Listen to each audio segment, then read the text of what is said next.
Hi viewers, today I have been going to discuss about another important topic. আমরা যখন কথা বলি অনেক সময় অনেকে পথ দিয়ে কথা বলে, আবার অনেকে পথ ছাড়া অবিরাম কন্টিনিউয়ালি কথা বলে। কিন্তু নিয়মটা কোনটা? ফ্লুয়েন্ট কাদেরকে বলা হয়? ফ্লুয়েন্ট বলা হয় যারা পজ দিয়ে কথা বলে। আপনি খুব দ্রুত কথা বলতেছেন, সেটা শ্রুতি মধুর না, শুনতে ভালো লাগতেছে না, তাহলে অডিয়েন্স কিন্তু আপনার কথায় কর্ণপাত করবে না। সুতরাং দেখুন কিভাবে পজ করবেন।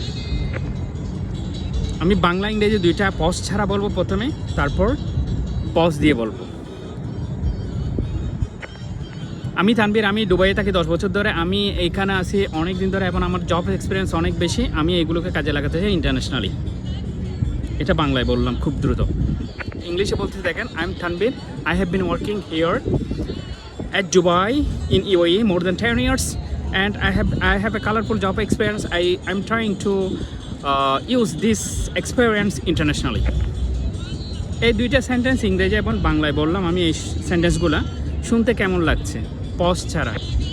এখন দেখুন পজ দিয়ে কীভাবে বলতে হয় খুব সুন্দর করে। প্রথমে বাংলায় বলবো। আমি তানবীর, আমি 10 বছর ধরে দুবাইয়ে জব করতেছি এবং আমার একটা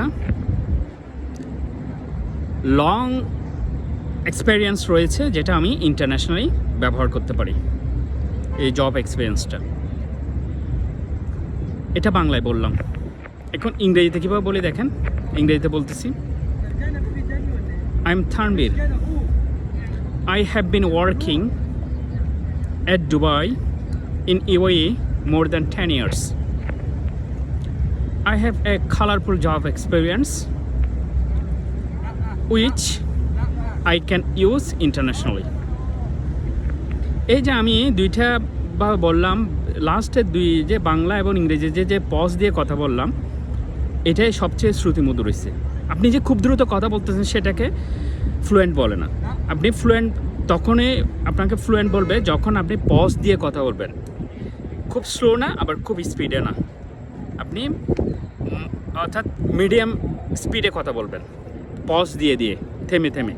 তখনই আপনার কথাটা শ্রুতিমধুর হবে এবং অডিয়েন্স আপনার কথাটা কর্ণপাত করবে এবং শুনতে আগ্রহী হবে। Thank you for watching this video. By.